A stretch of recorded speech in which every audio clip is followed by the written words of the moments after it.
નમસ્કાર મિત્રો, સ્વાગત કરું છું આપ સર્વ કોઈ મિત્રોનું ગવર્મેન્ટ જોબ ઇન્ફોના યુટ્યુબ પ્લેટફોર્મ પર। તો મિત્રો, ધોરણ 12ની બોર્ડની પરીક્ષા પાસ કર્યા પછી સ્નાતક લેવલના અલગ અલગ કોર્સમાં એડમિશન લેવા માટે ગુજરાત કોમન એડમિશન સર્વિસીસનું જે પોર્ટલ છે તેમાં અરજી ફોર્મ શરૂ કરી દેવામાં આવ્યા છે। તો આજના વિડીયોમાં આપણે ચર્ચા કરવાના છીએ કે ઓનલાઈન અરજી ફોર્મ સબમિટ કર્યા પછી પ્રોસેસ શું રહેશે। વિદ્યાર્થીઓએ કઈ તારીખથી કઈ તારીખ સુધીમાં અરજી ફોર્મ ભરી દેવાના રહેશે, ત્યાર પછી મિત્રો કોલેજમાં કઈ તારીખ સુધીમાં એડમિશન લઈ લેવાનું રહેશે, કેટલા રાઉન્ડ બહાર પડશે, તો આ તમામ પ્રકારની માહિતી આ એક જ વિડીયોમાં મેળવીશું। તે પહેલાં વિડીયો ગમે તો લાઇક અને શેર કરી દેજો, ચેનલમાં નવા હોય તો ચેનલને સબસ્ક્રાઈબ કરી દેજો। તો ચાલો મિત્રો વિડીયોની શરૂઆત કરીએ। મિત્રો, સ્નાતક કક્ષાના અલગ અલગ કોર્સ જે છે તે એડમાં એડમિશન લેવા માટે વિદ્યાર્થીઓએ સૌથી પહેલાં જીકાસ પોર્ટલ છે તે પોર્ટલ પર જઈને ઓનલાઈન અરજી ફોર્મ ભરવાનું રહેશે। ઓનલાઈન અરજી ફોર્મ 15 મે 2024થી શરૂ કરી દેવામાં આવ્યા છે। 15 મે 2024થી લઈને 28/5/2024 સુધીમાં તમારે ઓનલાઈન અરજી ફોર્મ સબમિટ કરી દેવાનું રહેશે। અરજી ફોર્મ ભરવાની છેલ્લી તારીખ છે તે 28/5/2024 છે, એટલે કે મિત્રો 28/5/2024 સુધીમાં તમારે ઓનલાઈન અરજી ફોર્મ ભરી દેવાનું રહેશે। ત્યાર પછી મિત્રો બીજા સ્ટેપમાં મિત્રો પોર્ટલ પર કામચલાઉ પ્રવેશ યાદી જાહેર કરવામાં આવશે। હવે જ્યારે કામચલાઉ પ્રવેશ યાદી જાહેર થશે ત્યાર પછી તે પ્રવેશ યાદીમાં કોઈ પણ પ્રકારની ફરિયાદ હોય તો તમે આધાર પુરાવા સહિત ફરિયાદ છે તે નોંધાવી શકો છો।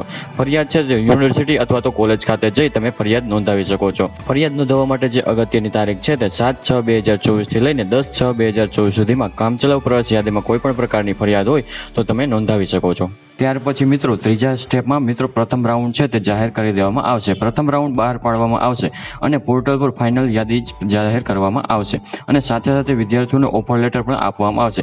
જે ઓફર લેટરમાં માહિતી હશે કઈ કોલેજમાં તમને એડમિશન મળવાપાત્ર થશે અને તે ઓફર લેટરને તમારે પ્રિન્ટ કાઢી લેવાની રહેશે અને જે કોલેજનું નામ હોય તે કોલેજ ખાતે જવાનું રહેશે। સાથે સાથે ઓરિજિનલ ડોક્યુમેન્ટનો લઈ જવાનો રહેશે અને એક ઝેરોક્સનો સેટ પણ બનાવીને સ્વપ્રમાણિત નકલ સેટ બનાવી સાથે લઈ જવાનો રહેશે। તારીખ 13 જૂન 2024થી લઈને 21 જૂન 2024 સુધીમાં તમારે કોલેજમાં રિપોર્ટિંગ કરી અને કોલેજની જે ફી હોય તે ભરી તમારે પ્રવેશ કન્ફર્મ કરી લેવાનો રહેશે।